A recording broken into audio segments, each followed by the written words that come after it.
ربیع النور کا مہینہ ہے، آج اس کی 2 تاریخ ہے، جمعۃ المبارکہ کا دن ہے۔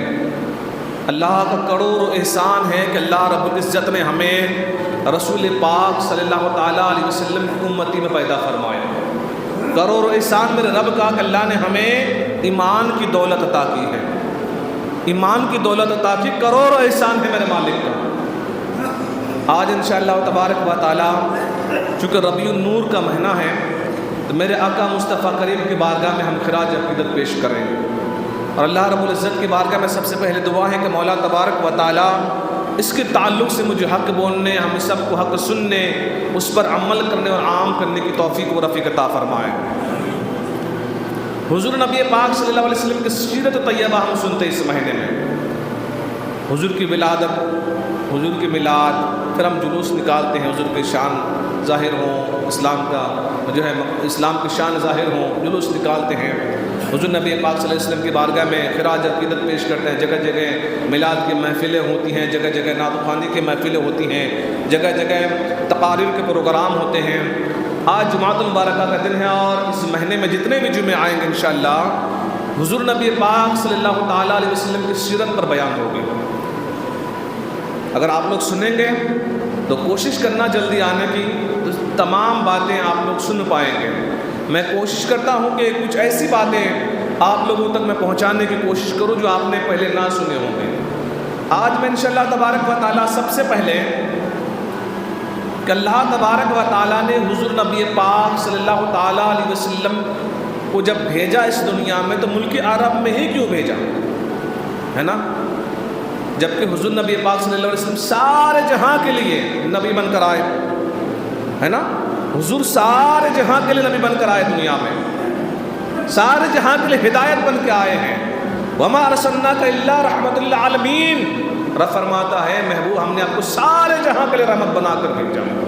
جب حضور سارے جہاں کے لیے ہدایت بن کر آئے، جب حضور سارے جہاں کے نبی بن کر تشریف لائے اس دنیا میں، تو پھر ملک عرب میں ہی کیوں ولادت ہوئی حضور کی؟ دنیا میں جو جس کو مہادیپ بولتے ہیں ہندی میں، اور اردو میں اس کو بر اعظم بولتے ہیں، 7 بر اعظم ہے دنیا میں ہے نا۔ جو لوگ پڑھے ہیں جغرافی وغیرہ ان کو پتہ ہوگا کہ دنیا میں 7 بر اعظم ہیں، 7 مہادیپ جس کو بولتے ہیں۔ 7 مہادیپ میں کون سے ہیں؟ Asia, Europe. ایشیا وہ مہادیپ ہے جس میں ہمارا ملک بھارت بھی ہے، انڈیا بھی ہے۔ Asia, Europe, South Asia, Europe, Africa, North America, South America, Australia اور انٹارکٹیکا۔ تو یہ 7 بر اعظموں میں سے ایک بر اعظم ایسا ہے دنیا میں، ایک مہادیپ ایسی ہے جہاں انسانوں کی آبادی نہیں ہے، انٹارکٹیکا میں کہتے ہیں، کیونکہ وہاں بہت زیادہ سردی ہوتی ہے۔ بہرحال یہ گفتگو الگ ہے۔ تو 6 جو بر اعظم ہیں، 6 جو مہادیپ ہیں، ان میں اس میں جو ہے لوگ انسان آباد ہیں، اس میں انسان آباد ہیں۔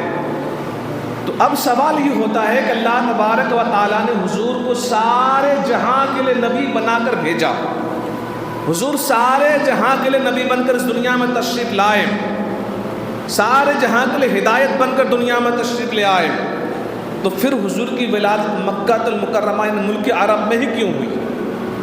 اور جگہوں میں کیوں نہیں؟ اور مہادیپ میں کیوں نہیں؟ اور ملکوں میں کیوں نہیں؟ جب سارے جہاں کے لیے رحمت ہے، سارے جہاں کے لیے ہدایت ہے، سارے جہاں کے لیے نبی بن کر آئے ہیں، تو پھر عرب میں ہی کیوں؟ سوال ہوتا ہے نا ذہن میں۔ تو ہمارے علماء کرام نے اس کا جواب لکھا ہے، اس کا جواب لکھا ہے ویسے تو یہ اللہ تبارک و تعالیٰ کی حکمت ہے، اللہ ہی بہتر جانتا ہے کہ حضور کو عرب میں ہی کیوں مبعوث فرمایا اللہ نے، حضور کی بعثت عرب میں کیوں ہوئی، یہ تو اللہ بہتر جانتا ہے۔ لیکن علماء نے اس کا جواب لکھا ہے، چونکہ دنیا کے جو بر اعظم ہیں، بڑے بر اعظم جس کو بولتے ہیں، پہلا ہے ایشیا، دوسرا ہے افریقہ، تیسرا آتا ہے یورپ۔ تو علماء فرماتے ہیں کہ اگر ہم نقشہ کو دیکھیں، زمین کے نقشہ کو، جغرافیہ طور پر زمین کے نقشے پر اگر ہم نظر ڈالیں تو پتہ چلتا ہے کہ اللہ تبارک و تعالیٰ نے ملک عرب کو ایشیا، یورپ اور افریقہ کے سینٹر میں جگہ دی ہے۔ سمجھ میں آ رہی بات؟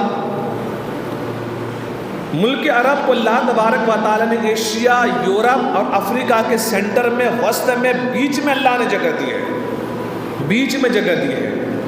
اب نبی پاک صلی اللہ علیہ وسلم سارے جہاں کے لیے رحمت بن کر آئے، سارے جہاں کے لیے ہدایت بن کر آئے، سارے جہاں کے لیے نبی بن کر آئے، تو اب وہاں سے ایک ایسی مرکز ہو جہاں سے آواز اٹھے، جہاں سے جب نبوت کا اعلان ہو، جہاں سے جب اللہ تبارک و تعالیٰ کی وحدانیت کا اعلان ہو، تو پھر وہ آواز ایک جگہ اٹھے اور پوری دنیا میں جو آسانی کے ساتھ پہنچ جائے۔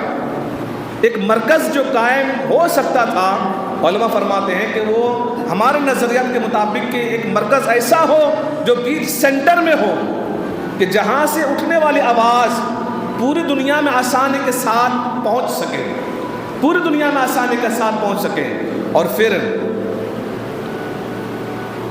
نبی پاک صلی اللہ تعالیٰ علیہ وسلم کی ظاہری حیات میں، حضور کے زمانے پر اگر ہم نظر ڈالتے ہیں نا، تو اس دور میں، اس زمانے میں ایشیا کے، یورپ کے اور افریقہ کے لوگوں کا تعلقات عرب سے بہت گہرا تھا۔ لوگ بہت زیادہ تجارت کے لیے کہہ لیں اور دیگر مسائل کے لیے کہہ لیں، دیگر کاموں کے لیے کہہ لیں، لوگ آنا جانا بہت کرتے تھے، بڑا گہرا تعلق تھا عرب سے، یورپ کا، ایشیا کا اور افریقہ کا۔ تو علماء کرام فرماتے ہیں کہ اللہ تبارک و تعالیٰ نے، ہو سکتا ہے کہ اللہ تبارک و تعالیٰ نے اس لیے ملک عرب کو انتخاب کیا اللہ تبارک و تعالیٰ نے، کہ وہاں سے جب آواز اٹھیں گی تو پوری دنیا میں آسانی کے ساتھ پھیل جائے، کیونکہ اس زمانے میں انٹرنیٹ نہیں تھا نا، تھا نہیں تھا، اس زمانے میں میڈیا تھی نہیں تھا، میڈیا نہ اس زمانے میں پرنٹ میڈیا، نہ الیکٹرانک میڈیا، نہ دیگر اور وسائل تھے، کچھ بھی نہیں تھا۔ آج چونکہ میڈیا کا زمانہ ہے، انٹرنیٹ کا زمانہ ہے، آج دنیا کے آخری کونے میں اگر کوئی انسان کوئی ویڈیو بناتا ہے نا، کوئی بات کہتا ہے تو 24 گھنٹہ بھی نہیں لگتا دنیا کے دوسرے کنارے پہنچنے میں، 24 گھنٹہ میں نہیں لگتا، کیونکہ انٹرنیٹ کا زمانہ ہے، ٹیکنالوجی آ گیا۔ اس زمانے میں یہ نہیں تھا۔